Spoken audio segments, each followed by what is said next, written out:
다 같이 찬송가 324장, 찬송가 324장 찬양하심으로 하나님 앞에 새벽 기도를 드리겠습니다.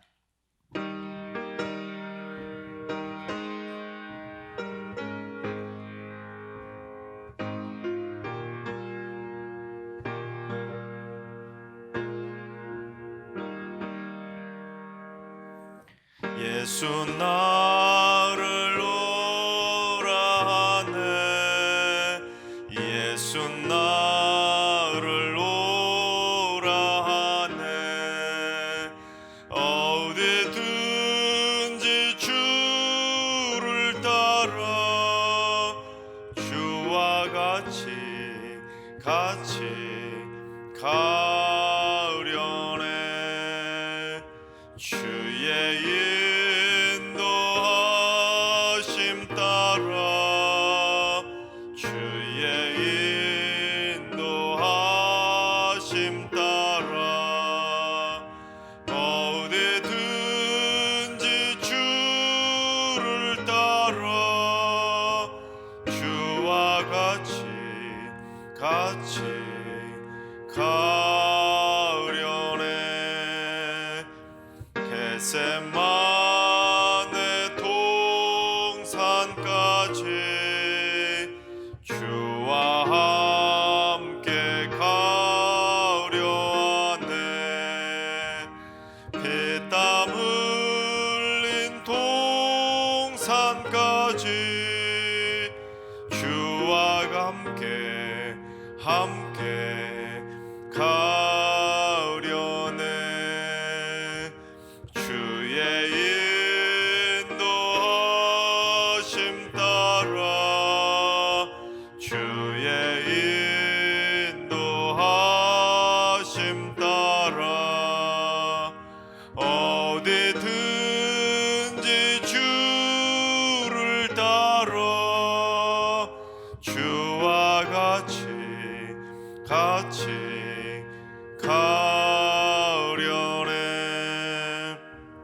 심판하실 자리까지 주와 함께 가려네. 심판하실 자리까지 주와 함께 가려네. 주의 인도하심 따라, 주의 인도하심 따라, 어디든지 주를 따라 주와 같이 가려네. 주가 크신 은혜 내려 나를 항상 돌보시고 크신 영광 보여주며 나와 함께 가시네. 주의 인도하심 따라, 주의 인도하심 따라, 어디든지 주를 따라 주와 같이 가려네. 아멘. 이 시간 다 같이 한마음 한뜻으로 기도하며 나아가시겠습니다. 오늘 기도하실 때는 주님, 성경 번역과 성경 배포가 땅끝까지 속히 이루어지게 하여 주옵소서. 이 땅에 기적적인 방법으로 성경 말씀을 전해주신 것처럼 아직도 복음이 들어가지 못한 땅에 하나님의 기적의 방법으로 하나님의 말씀이 속히 전해지게 하여 주옵소서. 성경 번역과 배포를 위해 수고하는 모든 손길들에게 하나님의 은혜를 더하여 주옵소서. 성경의 번역과 배포를 위해서 기도해 주시기 바랍니다. 두 번째는 주님, 승육의 성도들의 마음을 열고 편견과 미움이 없는 사랑의 시선을 갖게 하여 주옵소서. 열린 마음을 갖게 하셔서 서로를 바라볼 때 하나님의 형상을 발견하며 색안경을 벗게 하여 주옵소서. 불필요한 감정의 마찰이 생기지 않게 하시고 늘 행복의 웃음꽃이 피어나는 축복의 공동체가 되게 하여 주옵소서. 편견과 미움이 없는 승리교회를 위해서 기도해 주시기 바랍니다. 세 번째는 주님, 승리교회 가정들 안에 하나님의 은혜와 평강이 흘러넘치도록 하늘문을 열어 주옵소서.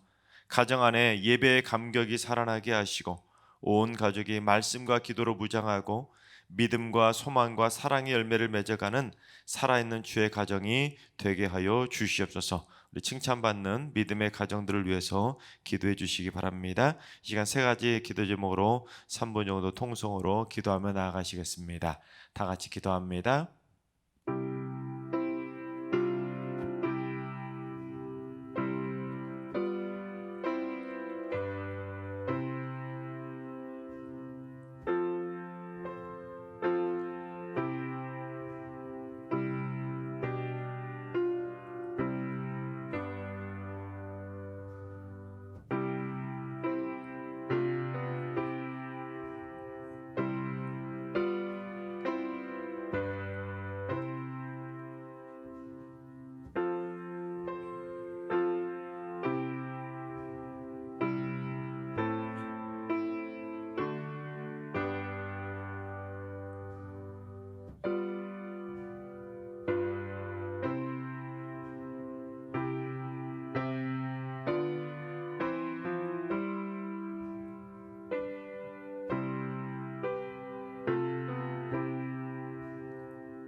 좋으신 하나님, 좋으신 하나님, 참 좋으신 나의 하나님.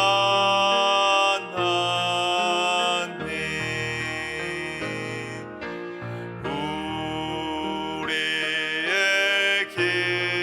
기도를 응답해 주시는 참 좋으신 나의 하나님.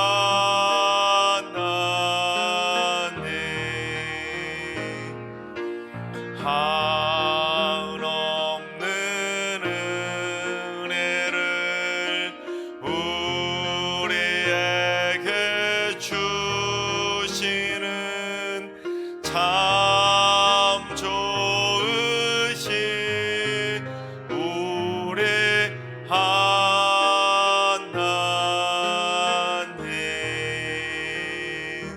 아멘. 참 좋으신 하나님께서 오늘 이 새벽에 주시는 말씀은 여호수아 16장의 말씀입니다. 다 같이 드라마 바이블로 봉독하겠습니다. 제16장.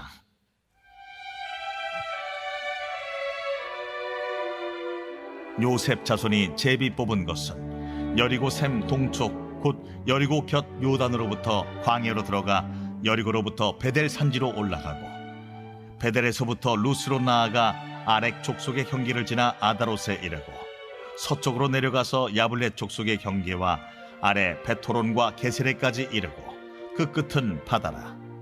요셉의 자손 므낫세와 에브라임이 그들의 기업을 받았더라.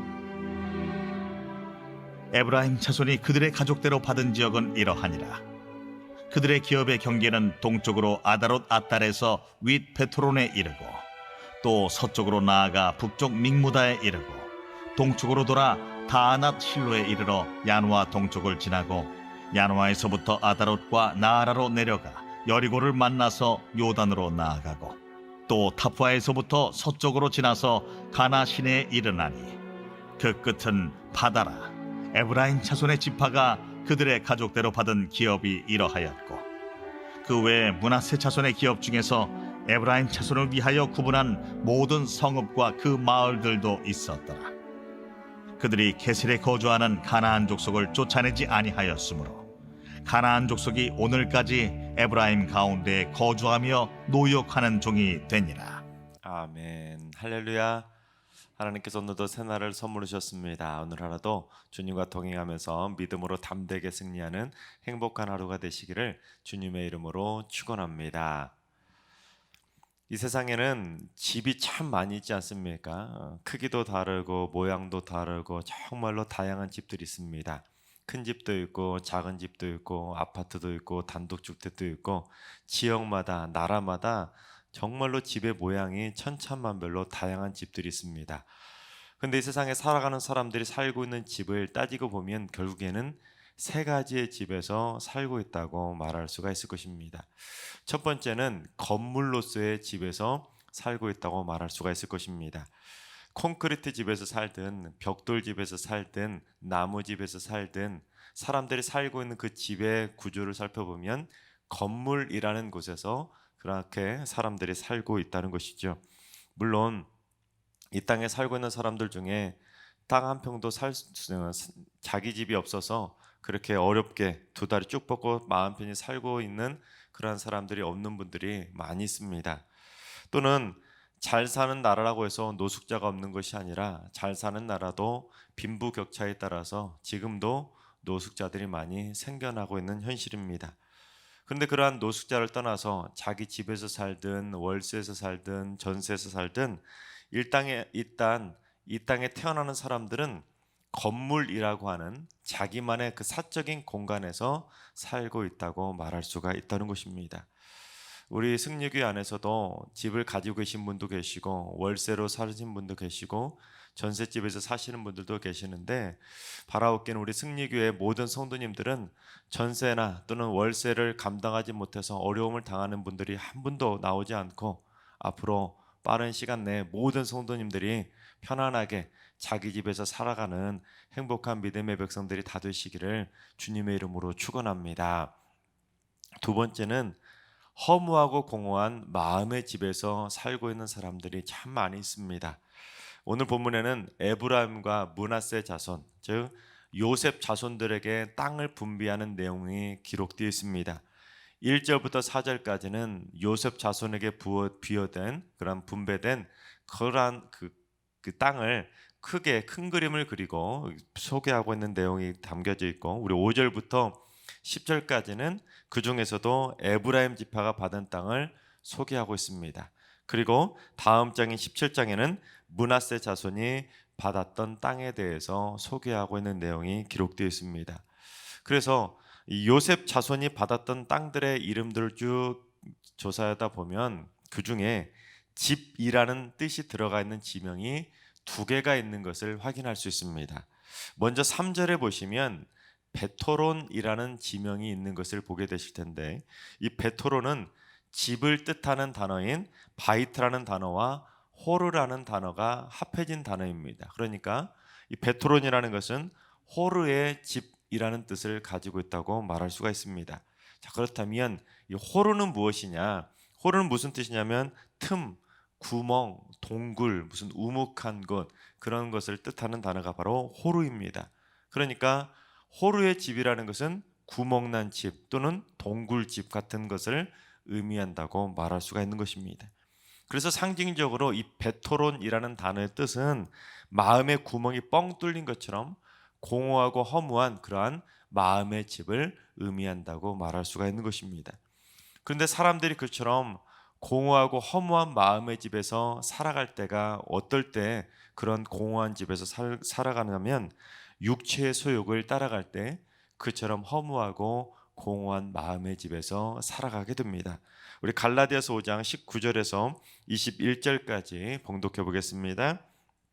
육체의 일은 분명하니 곧 음행과 더러운 것과 호색과 우상 숭배와 주술과 원수 맺는 것과 분쟁과 시기와 분냄과 당짓는 것과 분열함과 이단과 투기와 술 취함과 방탕함과 또 그와 같은 것들이라. 전에 너희에게 경계한 것 같이 경계하노니 이런 일을 하는 자들은 하나님의 나라를 유업으로 받지 못할 것이요. 즉 방금 읽은 갈라디아서 5장 19절부터 21절까지 나오는 육체의 소욕을 따라가다 보면 결국 마음이 공허하고 허무한 그러한 마음의 집에 살아가게 된다는 것입니다. 그러한 육체의 소욕들의 내용들을 쭉 살펴보다 보면 어떤 것들은 그런 것 때문에 뭔가 좋은 것 같고 뭔가 가진 것 같고 그런 일을 하면 뭔가 있는 것 같고 뭔가 행복한 것 같지만 사실 그러한 육체의 소욕을 쭉 따라가다 보면 정작 마음에는 공허함과 허무함밖에는 남지 않는다는 것입니다. 그래서 마치 마음이 뻥 뚫려버린 공허한 것처럼 어느 한순간에는 와르르 무너져 버리는 것이 바로 육체의 소욕을 따라가는 삶의 모습이라는 것이죠. 특히 호르라고 하는 단어의 뜻이 틈이나 구멍이라고 말씀드린 것처럼 허무하고 공허한 집은 마치 틈이나 구멍난 집과 같다는 것이죠.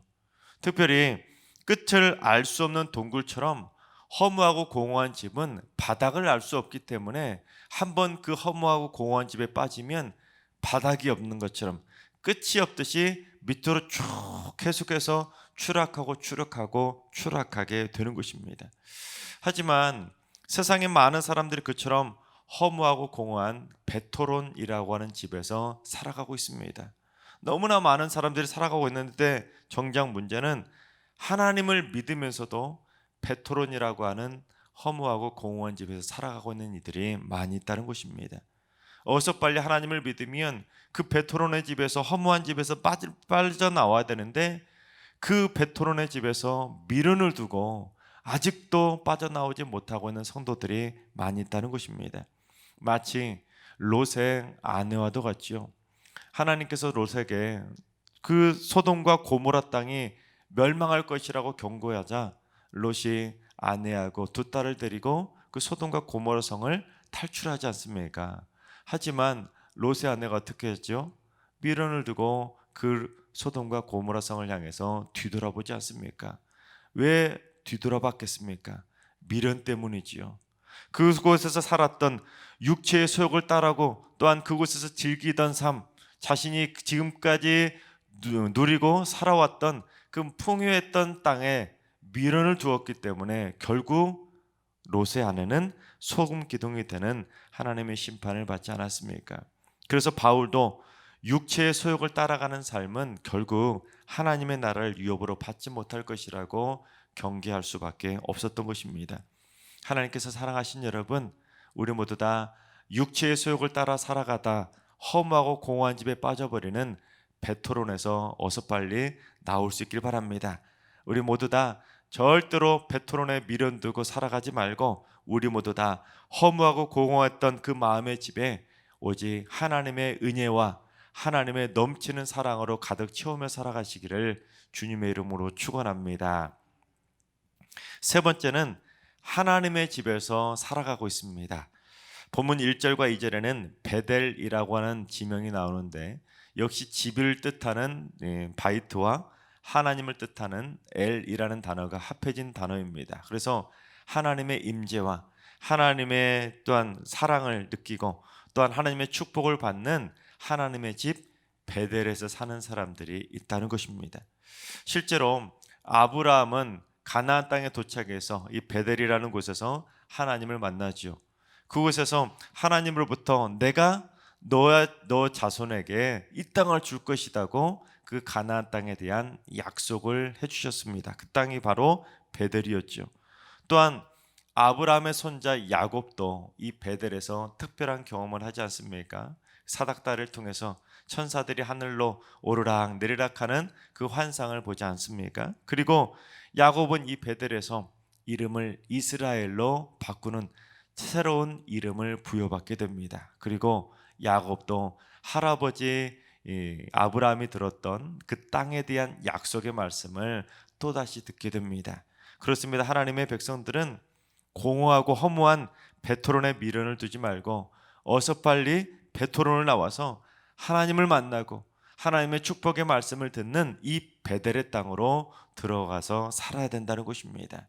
바라옵기는 우리 승리의 모든 성도님들 모두 다 하나님의 집 베델에서 거하게 되기를 주님의 이름으로 축원합니다. 자, 그렇다면 우리가 베토론을 나와서 베델에서 살아야 되는데 그렇게 살아갈 수 있는 비결이 무엇이냐면 육체의 소욕을 따라가는 삶이 아니라 성령의 소욕을 따라갈 때 우리는 베델에서 살아갈 수가 있다는 것입니다. 우리 갈라디아서 5장 22절과 23절을 봉독해 봅니다. 오직 성령의 열매는 사랑과 희락과 화평과 오래 참음과 자비와 양선과 충성과 온유와 절제니 이 같은 것을 금지할 법이 없느니라. 그렇습니다. 하나님의 백성들은 육체의 소욕을 따라가 살아가다가 허무하고 공허한 베토론의 집에서 살아갈 것이 아니라 성령의 소욕을 따라서 날마다 성령의 열매가 주렁주렁 맺혀지는 하나님의 집 베델에서 살아야 된다는 것입니다. 그런데 마치 두 집 살림한다고 하지 않습니까? 두 집 살림하듯이 베토론의 집에서 살고 또한 하나님의 집인 베델에서 살면서 그렇게 두 집 살림하는 성도들이 있다는 것이죠. 그러나 우리가 다윗이 고백한 것처럼 우리는 여호와의 집 베델에서 영원토록 살아가는 인생이 되어야 된다는 것입니다. 하나님께서 사랑하신 여러분, 우리 승리의 모든 성도님들, 혹시라도 베토론이라는 곳에서 두 집 살림하듯이 그렇게 거하고 있는 분들이 있다면 어서 빨리 하나님의 은혜로 베델의 집으로 반드시 옮겨갈 수 있길 바랍니다. 그리고 다윗의 고백처럼 우리가 인생을 살아가는 동안 영원토록 베델의 집에서만 살 수 있도록 여러분의 마음에 성령의 9가지 열매가 주렁주렁 맺혀지게 되기를 주님의 이름으로 축원합니다. 기도하겠습니다. 승육의 성도들의 삶을 지켜주시는 하나님, 승육의 성도들 가운데 주거가 안정되지 못한 성도들에게 주거가 안정될 수 있도록 주님 집을 허락하여 주시옵소서. 전세나 월세값을 제대로 감당하지 못할 정도로 힘겨워하고 있는 성도들에게 물질의 복을 풍성하게 부어주셔서 행복한 집을 장만하게 하시고 일평생 안정된 주거 환경을 갖게 하여 주시옵소서. 또한 모든 성도들이 허무하고 공허한 베토론에서 어서 빨리 나와 하나님의 집 베델에 들어가게 하여 주옵소서. 베토론에 미련을 두며 살지 않게 하시고 과감하게 발길을 끊고 하나님의 집 베델에서만 영원히 사는 삶이 되게 하여 주시옵소서. 이제는 우리 주 예수 그리스도의 은혜와 하나님 아버지의 만극하신 사랑하심과 성령님의 충만하신 역사하심과 교통하심이 베토론을 나와 베델에서 영원히 살기로 다짐하는 모든 성도들과 가정과 일터와 승유교와 이 나라와 이 민족 위에 이제로부터 영원까지 항상 함께 하시기를 간절히 축원하옵나이다. 아멘. 이제 주신 말씀과 개인 기도 주문을 가지고 충분히 기도하며 나아가시겠습니다. 오늘 기도하실 때 주님, 승육의 성도들이 허무하고 공허한 베토론의 집에서 영원히 사는 것이 아니라 하나님을 만나고 하나님의 축복을 듬뿍 받을 수 있는 하나님의 집 베델에서 영원히 사는 인생이 되게 하여 주옵소서. 오늘 하루도 환우들과 연로하신 어르신들과 우리 사랑하는 자손들 모두 다 여호와의 집 베델에서 영원히 살 수 있도록 주의 지팡이와 막대기로 오늘도 안위해 주시고 지켜 주시옵소서. 새벽제단 쌓는 분들이 가장 행복한 베델의 집에 거하게 하여 주옵소서. 기도의 자리마다 야곱의 사닥다리가 세워지게 해주셔서 오늘 드린 모든 기도가 하나님께 아름답게 상달되게 하여 주옵소서. 오늘 하루도 하나님의 사랑과 은혜를 듬뿍 받는 행복한 삶이 되게 하여 주시고, 집 문제로 어려움에 있는 성도들이 있다면 오늘 월세와 전세 비용을 감당할 수 있도록 물질의 문을 열어주시고, 또는 하루빨리 집을 구입할 수 있는 축복의 만남이 있게 하여 주시옵소서. 오늘 하루 주어진 삶을 위해서 이 시간 다 같이 한마음 한뜻으로 주신 말씀과 여러분의 기도 점을 가지고 충분히 기도하며 나아가시겠습니다. 다 같이 기도합니다.